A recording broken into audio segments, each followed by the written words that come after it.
mais nada quero agradecer a presença de todos.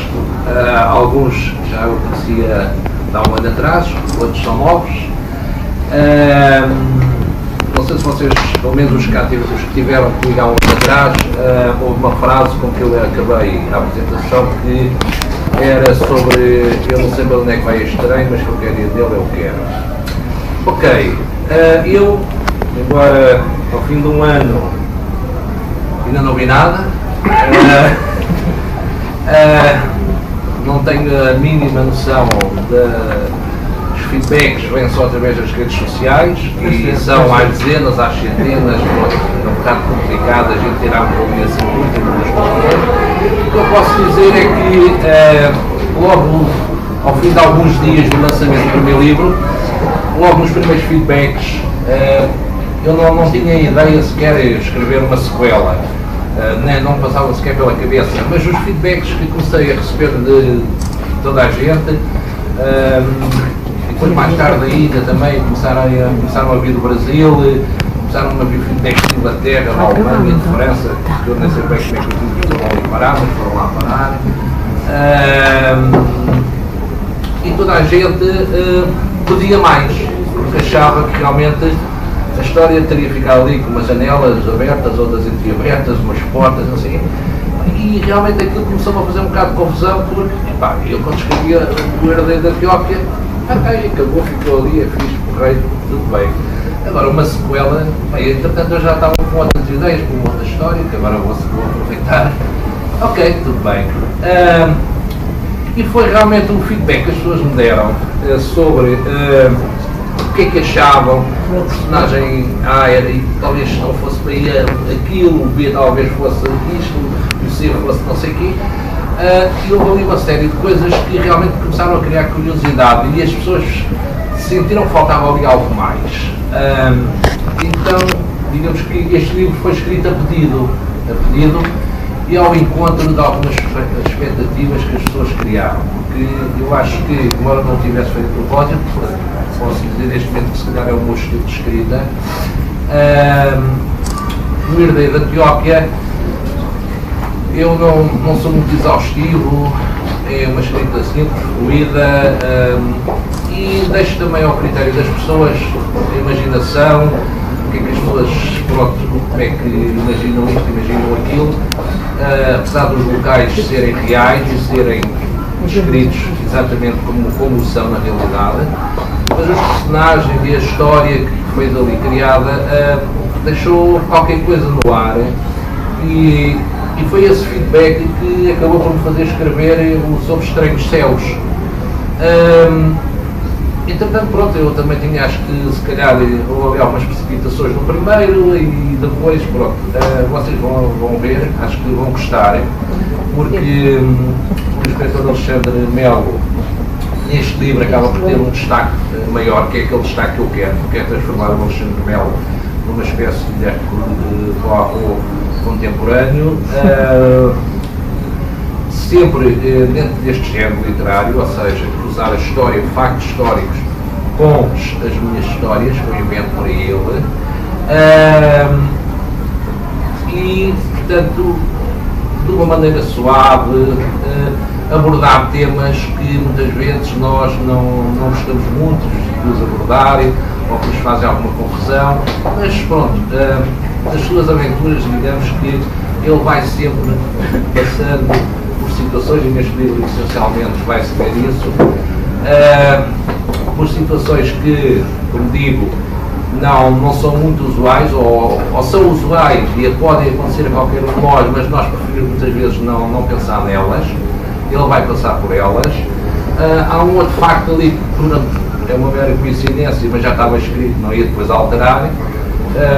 Vocês depois vão ver, que é uma situação que neste momento se está a passar na Europa, mas que eu, quando escrevi, não se passava atualmente esta situação da Europa. Pronto, e no fundo é isto. Se eu tenho planos, tenho, e não andei por acaso de uma entrevista para a concorrência.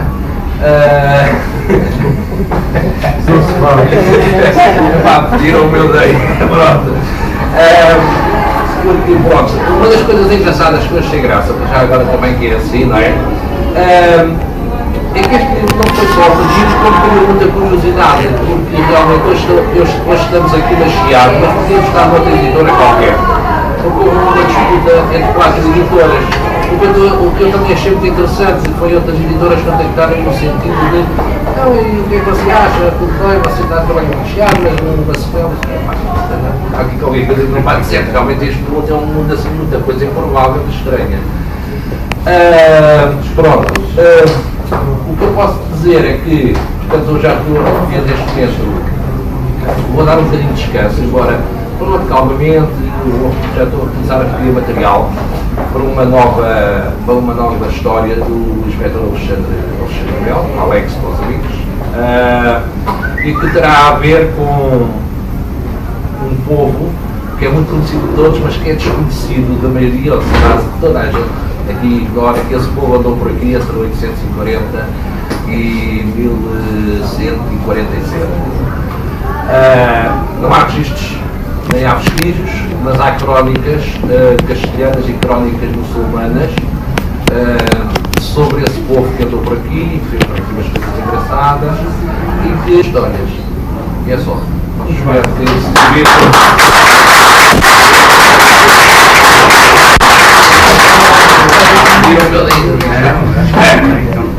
Não, depois eu já mandei para o César. Este também descontei todos. Olha, este foi. Não, era uma sequela. Não, mas não era. Eu tive a oportunidade.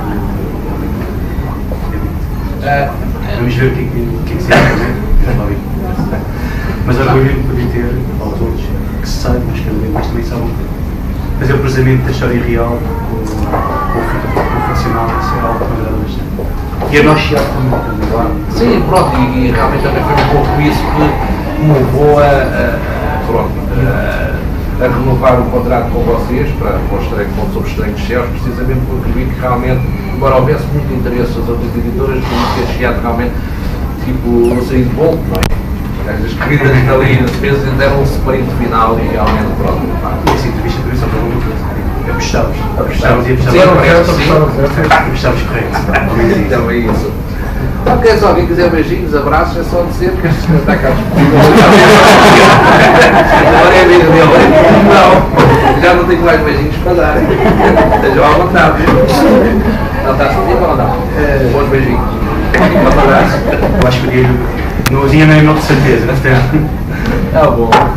Alguém que tem perguntas para fazer, tenham à vontade, disponham. Olha, eles não peçam dinheiro, o resto.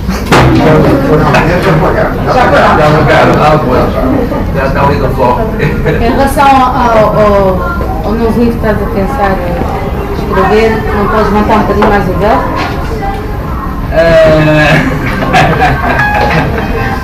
Eu não saberei quase tanto como eu. Pronto, então o que é que acontece? Acontece que aqui há tempos andava aí numas leituras e achei imensa piada a uns signos que encontrei. E aqueles signos remontam ao século VIII, século IX.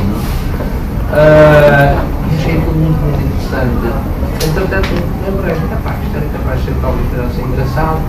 Será que estes gajos andaram aqui pelo nosso dado calense? E realmente andaram e consegui encontrar algumas teses de doutoramento em História da Idade Média. Pronto, é o que eu tenho andado a ler. Tira uma foto, E achei muito interessante, realmente Tira uma foto. os chitinhas andaram por aqui. Não, Durante 300 sim, anos. horizontal. Acho que há ali uma parte, até que se não estou em erro, há uma parte que se calhar foi, eles inclusive já devidamente convertidos ao cristianismo, até ajudar o Afonso Henriques da conquista da cidade de Lisboa, e o resto foi bom. Vão ter que ler, Sabes, eu já li. Sim. Mas também já percebi que não li nada disto. Não, Ordem diferente. ela foi ela que fez a revisão, embora não esteja lá o nome dela, só que para ela não saber a história, eu mandava-lhe os capítulos todos trocados. Já percebi que isto já não está na ordem. Não, nem perto nem longe, estão a saber mais do que eu. Mas confio que esteja cá, que eu li. Sim. Estou a ordem, mas pronto. Sim. Porquê que optaste por 2 provas? Já a primeira surpresa que eu fiz. Ok, então é assim. Os 2 prólogos. Não há eu vi. Os 2 prólogos eu optei por 2 prólogos porque eu queria dar ali, portanto, como é que eu te explicar? Há um espaço, os 2 prólogos acontecem praticamente em simultâneo, ok? Depois há um espaço para começarem então o primeiro capítulo, que são ali cerca de 15 dias. Pronto, e o que é que eu tento criar? Ver se realmente as pessoas conseguem no segundo prólogo terem alguma atenção, não se focam só no que é que acontece naquela praia, que aquilo é tórrido, atenção para a linha vermelha, Nas areias mais nas areias da Nazaré, sem canhão, ou com outro tipo de canhão, não interessa, mas se aquele telefonema chama a atenção das pessoas para alguma coisa. Aquele telefonema, quando ela atende e diz o nome, esse nome só aparece no primeiro bloco, uma ou 2 vezes, não é? E a ver se as pessoas realmente estão com atenção e começam a relacionar as coisas. Porque, como tu sabes, depois, embora tenhas lido calado, só muito mais à frente é que começa a haver uma relação. Ok? Diz. Põe as datas acessar o computador. Aqui? Acessar o computador. Sim. Epá, estas coisas agora é muito complicado, sabes? Que a gente às vezes, esta história de tentar escrever no computador, não sei quem é que é lá do Microsoft, quando faz aquilo, pronto, eu já sei que neste momento há português no Portugal, português do Brasil, português de Moçambique, português de Angola, português de Só agora que descobri. de uma série, não, só agora é que descobriram, estou agora é que descobriram, então, o que é que acontece? Epá, depois com estas coisas, aquilo depois, numas coisas escrevo ao abrigo do acordo ortográfico, outras coisas, nos livros, eu faço ao abrigo do acordo ortográfico, que é preciso uma pessoa começa ali já não sabe bem, depois lê-se muita coisa em brasileiro, lê-se muita coisa, é uma grande confusão, português do brasileiro, do Brasil, e às vezes é uma grande confusão. Epá, eu admito que eu às vezes estou ali e fico assim meio baralhado, e digo honestamente, às vezes não ponho lá a palavra, depois começam a partir daquilo e vários tipos de português, isso nem que ver emenda pelo cinema, e eu digo mesmo, depois eu vou logo selecionar. Continuo a escrever, desculpa lá de voltar, continuo a escrever sem acordo ortográfico. Pois, mas é isso, mas é o que eu digo, porque é assim, por exemplo, eu quando faço trabalhos pontuais de investigação sociológica, tenho que escrever ao abrigo do acordo ortográfico. E escrevo ao abrigo do acordo ortográfico. Aí é, porque aquilo é para as universidades, são relatórios, são essas poucas todas, ao abrigo do acordo ortográfico. Os livros não são ao abrigo do acordo ortográfico, ok? Depois parece que quer queiramos, quer não, há certas alturas em que uma pessoa depois, o que é que acontece? Isso acontece com mim, por exemplo, dentro da minha área da sociologia, há muita literatura americana que está traduzida pelos brasileiros, ok? Não está traduzida por português de Portugal, mas por português do Brasil. E depois aquilo às 2 3 começa a fazer uma grande confusão. É uma confusão dos diabos, não é? E eu às vezes tenho alturas que fico assim um bocado confuso, porque no fundo acabo por utilizar muitas 3 línguas, não é? E pronto, é a única explicação, e eu sei, é como há um que esse é mesmo erro palmatório, não é? Mas que, neste não, mas no primeiro aparece algumas vezes que é o A com H e o A sem H. E passasse, e falar passa. Sim, mas isso é uma coisa que é engraçada. Desculpa lá só interromper, mas não tens de preocupar com isso. Segundo o livro que agora foi editado, os 500 erros ortográficos, também lá traz erros. A autora também reconheceu que, apesar de ter um livro sobre os ortográficos mais comuns da língua portuguesa, também lá está. Mas é assim. Houve também um problema que eu, logo da primeira vez, no primeiro exemplar que achei, neste não se gostou tanto, que houve, quando eu mandei o livro terminado para Chiado, quando ele foi passado para a paginação, aquilo houve ali uma grande confusão, por causa e depois mandam para a gente fazer a revisão em PDF, o que ainda é mais complicado, porque nós não conseguimos intervir diretamente na palavra. Temos que fazer em comentários. O que é que acontece? Acontece que aquilo, depois, quando se vai retificando, tira-se uma vírgula, ou tem dois ínfames, ou não sei o quê, aquilo começa a subir e começa a ficar o comentário noutra palavra.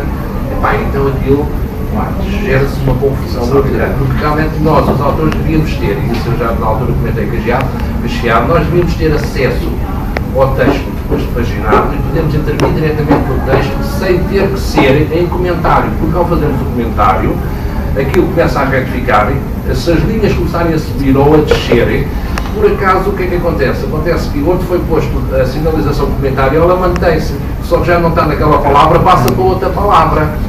E depois o que é que acontece? Houve situações que eu por acaso até reparei no primeiro livro que a pessoa também, pronto, não sei como é que ela fez aquilo, mas até depois lá tirou a palavra que estava correta e depois outra palavra que não tinha nada a ver e que não fazia, estava ali completamente descontextualizada, não é? Mas pronto, no fundo é um pouco isto. Mas são aquelas coisas que nós ainda vamos conhecer, mas pronto, mas como dizem os autores, aí pelo menos aqueles mais conhecidos, são grátis, são grátis.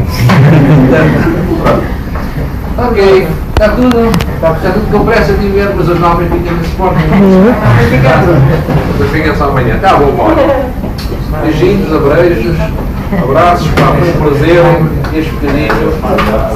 E que a gente falando, onde é que eles já temos só a ver o Agora vamos estar a vender isto, faz favor.